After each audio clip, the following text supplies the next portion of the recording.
Seminggu telah lewat, dan bila saat itu aku dapat mencurahkan isi hatiku, pastilah akan kukatakan bahwa Bunda nampak menyerah pada waktu sesudah itu. Dan sekalipun ia melihat ayah pergi di waktu malam di depannya, ia tak berkata sepatah pun jua. Seakan-akan tak terjadi sesuatu di lingkungannya sendiri. Dan semua itu membuat Bunda lebih-lebih lagi mendekati kami anak-anaknya. Kami jadi pelariannya. Di saat-saat yang sunyi, bukan kesunyian dunia, tapi kesunyian hati, dibawanya kami berjalan-jalan 1-1,5 kilometer, dan didongengi kami tentang sesuatu yang terkandung dalam bagian-bagian alam yang telanjang. Bunda bercerita tentang burung, tentang air Kali Lusi waktu kami menyeberangi jembatannya, tentang sawah dan padi, tentang hama padi yang sering merusakkan panen dan harapan petani, tentang angin dan mendung, matahari dan bintang, dan terutama sekali tentang kehidupan rakyat jelata. Pengetahuan anak-anak jadi bertambah karenanya. Bila sore telah sampai, dibawanya kami duduk-duduk di bangku pelataran, dan Bunda bercerita tentang tumbuh-tumbuhan, tentang rumpun-rumpun bambu yang meliuk-liuk ditiup angin, tentang buah-buahan, tentang kapal, tentang kereta api, mobil dan sepeda. Kadang-kadang Bunda bercerita tentang kota-kota yang pernah dilihatnya, tentang saudara-saudaranya dan keluarganya dulu, tentang pelajaran di sekolahan, tentang guru-gurunya. Dan tidak lupa pada kami yang kecil-kecil, Bunda bercerita tentang politik penjajahan Belanda. Hingga kini, aku masih ingat betapa Bunda bercerita padaku, betapa orang-orang yang berjuang dalam gerakan politik itu dibuangi dan dipenjarakan. Dan masih teringat olehku, Bunda bercerita tentang Ki Hajar Dewantoro yang dibuang ke negeri Belanda.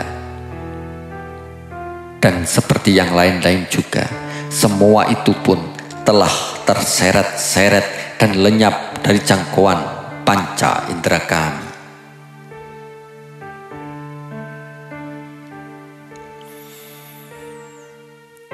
Ibu Bunda diam di pinggir kota kami, Blora.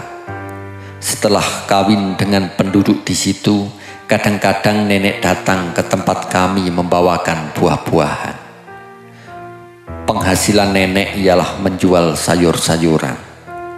Pagi-pagi ia bangun dan mencegat petani yang membawa sayur mayurnya yang mau dibawanya ke pasar. Ia membeli dagangannya dari mereka dan menjualnya ke rumah-rumah para priai, atau kukatakan yang menyebut dirinya priai. Kakek yang diam di pinggir kota mencari penghasilannya dengan berjualan sate ayam di pasar. Kakek sendiri jarang datang selain untuk keperluan meminjam uang. Tadinya kakek bertani, tapi panennya selalu gagal. Orang-orang penduduk kota kecil kami mempunyai kepercayaan yang aneh, dan itu ku ketahui waktu aku sudah dewasa. Orang akan kejatuhan sial untuk seumur hidupnya bila telah menurunkan manusia yang disebut umum tidak sah. Demikian juga halnya dengan kakek. Tapi tentang hal itu, aku tak tahu betul. Kadang aku lihat Bunda berparas kesal bila bapak tirinya datang. Dan pernah suatu kali ia berkata padaku dengan jalan tak langsung, engkau tak boleh menjalani jalan maksiat, katanya. Lihatlah kakekmu itu, begitulah akibatnya. Segala usahanya gagal, segala doa dan harapannya tak sampai ke tempatnya. Tapi pengertian kanak-kanakku tak sampai pada apa yang dimaksudkan olehnya. Dan sekali itu juga aku pernah bertanya, mengapa kakek, Bu? Kalau engkau sudah besar, engkau akan tahu sendiri mengapa. Dan aku tak bertanya-tanya lagi. Bunda biasa mencangkul di ladang. Dan di waktu-waktu seperti itu, kalau aku tak sedang bermain-main, pasti ikut dengannya. Dalam waktu-waktu seperti itu, biasa meluncur dari mulut Bunda dongeng-dongeng yang semua berisi pendidikan. Pendidikan agar anaknya mencintai alam, mencintai sesuatu pekerjaan yang tertentu, dan bekerja dengan sungguh-sungguh. Pengertian kanak-kanakku tak dapat menangkap apa yang dimaksudkannya. Tahunan kemudian aku baru mengerti apa yang dimaksudkannya.